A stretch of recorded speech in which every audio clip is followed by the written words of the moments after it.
the Nintendo Entertainment System, a console beloved by many, a console which has some incredible releases such as Excitebike, Super Mario Bros, and Super Contra, which I included in my top best NES games video. It also has some crap, however, such as Home Alone 2, Hogan's Alley, and Bugs Bunny Crazy Castle, which I included in my top worst NES games video. Well, today I'll show you guys 10 more NES games which are not really top 10 material, but were really fun to play back in the day, and games you have probably forgotten even existed. They are not in any particular order, just 10 fun games you can revisit again. So, put your nostalgia goggles on and let's dive right in with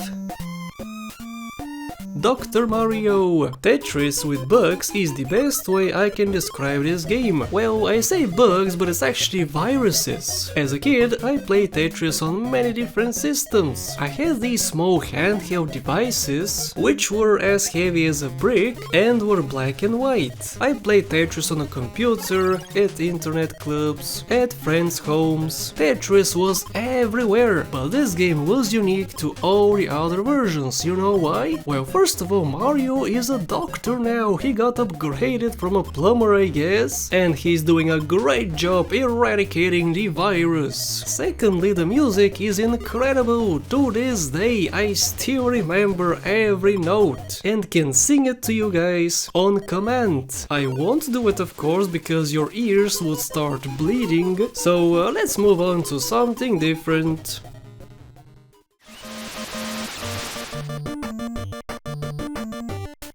Chip and Dale Rescue Rangers 2. Oh hell yeah, who remembers these two troublemakers, the Chipmunk brothers, one of which is calm, collected, focused and always thinks of a solid plan to get out of a situation, while the other is a bit sporadic and impulsive. While these traits are not really seen very well here, they are still the lovely chipmunks you loved from the cartoon. The game is 2D and your goal is to reach the end of the level, disposing of any enemies on the screen. What you'll mostly be doing is jumping around, which actually gives you incredible height, more so than any Super Mario game from my experience. But you'll also be able to pick up boxes and throw them at your enemies. That's the main mechanic, which was very different from other games back then. Galaxian. Yeah, you probably remember this one, or maybe not. I mean, back in the NES era, every single console had a few variations of this space shooter. Even the Atari 2600 had it. What happens is you stay at the bottom and shoot anybody who comes close, or better yet, shoot them as they are lined up there. Destroy them quick enough and you get more points. There isn't much to the game, the music is non-existent, the background is bland and uninteresting, but that didn't stop me from having a lot of fun with it. In fact, it was my favorite space shooter because of the precise controls and the easy to see enemies. I had huge competitions with my father in getting the high score. He beat me almost every single time, but still, the game was really fun.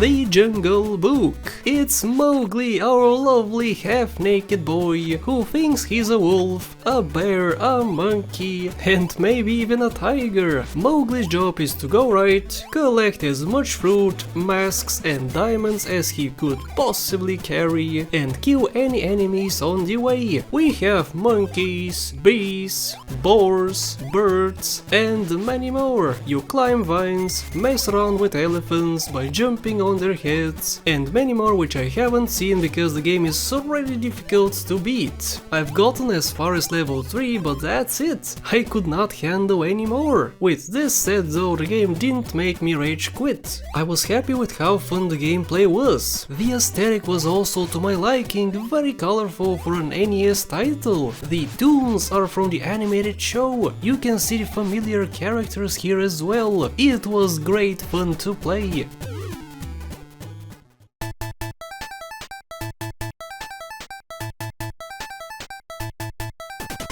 Transformers Convoy no Nazo. Now here's a game you have absolutely never heard of before. This title was not released everywhere and very few people got their hands on it. Now I've never been into Transformers, the movies have always been boring to me, but not this game. Here you, like a Mario game, go right and try to dispose of any enemies you see. The difference is that here the enemies fly at you from everywhere, and there are many of them on the screen at all times. It's very difficult to stay alive for long. Now you may have heard of this game, sure, you may have played it, but I bet that many of the people who did don't even know that you can turn into a truck. This is a Transformer, so obviously you should be able to do that too. Well, you actually can. It's not really necessary, sure, but it's a fun thing they added, and I'm glad they did.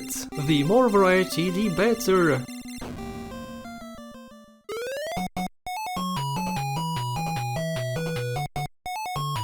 Ultimate Basketball. Now here is something vastly different than what I have shown so far. Basketball, guys, not just any old basketball, but the ultimate kind. The rules are simple: take the ball and throw it in the basket. Whenever you throw it, you get a small interactive cutscene and you need to press a button at the right time so you can score. It's extremely similar to Power Soccer, where the same thing happens. When you get close to the gate, you get a different angle. Well, here you get a shot of a person or a few people jumping at the hoop.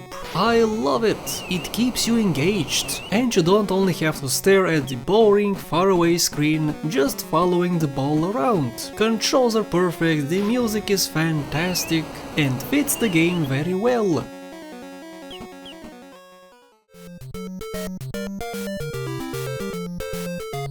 Wild Gunman. Alright, you know my love for Duck Hunt and my distaste for Hogan's Alley if you have watched my two other videos. This game is very similar to both, but it has a small twist to it. Unfortunately, I cannot show you the twist because I'm playing on an emulator and can't actually shoot, but I'll tell you about it anyway. Whenever you shoot someone, that person gets a very funny expression on their face. Well, sure, there's no dog to look at least the backgrounds are not ugly and non-colorful. You can see cactuses, a mountain, and the rest of the desert. It looks great, the music is fitting, and I absolutely love it.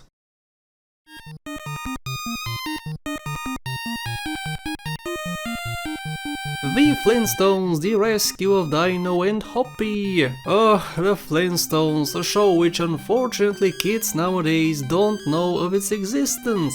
It was my favorite as a kid, and I loved every character, yes, even Dino. The dinosaur dog always barking and causing trouble. Well, in this game we have every character we know and love, but we get introduced to a villain who kidnapped our companions, and it's my job to save them. The visuals fit the show. We have boulders, stone houses, dinosaurs, cavemen, huge bones, and for some reason people with bikes too. You can even play basketball, guys. How awesome is that? A game in a game. Now that's something you don't see much on the NES. This game is actually incredibly hard, and back in the day I only reached the second boss. Such a shame, I would have loved to see more, but I didn't.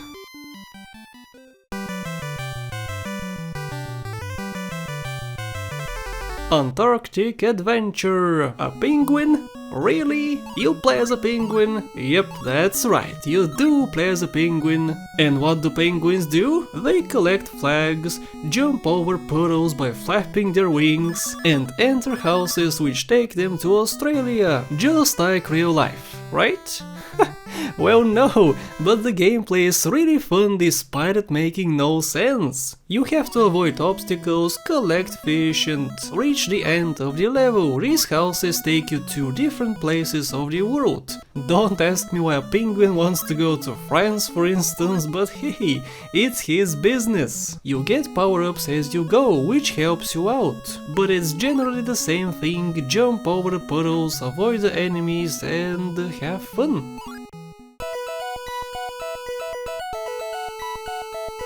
Gradius. What did I say about space shooters? There are many of them on the NES.